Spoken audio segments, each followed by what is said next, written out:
Nakuryente sa nagapanghawan sa ginpatigayon nga road clearing operation ang empleyado sa munisipyo nga si Arlie Maro, 31 anyos, sa New Poblacion, Buena Vista, Guimaras. Pasado las 9 Sabado sang aga sang matabo ang aksidente sang gintapas sang biktima. Ang sanga sa Injan Mango kag disgrasya nga nakalapak sa live wire. Gindala pa sa ospital ang biktima apang gindeklara nga dead on arrival. Nagahingagaw ang clearing team nga makapanghawan antes ang deadline kahapon.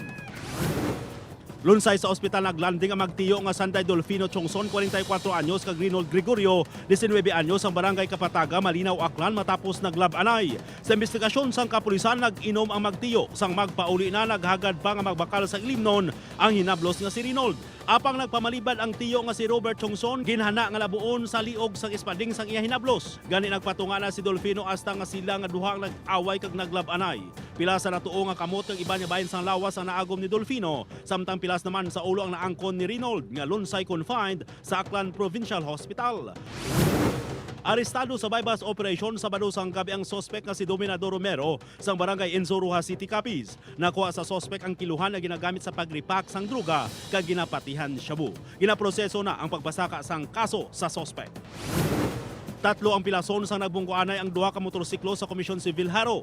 Sakay sa isa ka motor ang mag-live-in partner nga si Judy Ann Labdo kag Eduardo Haravilla sang Gustilo La Paz, samtang sakay naman sa isa pa ka motorsiklo si Jeff Naliago sang Dingle. Suno sa pulis na kainom ang mag-live-in partner. Lunsay gindala sa ospital ang mga biktima.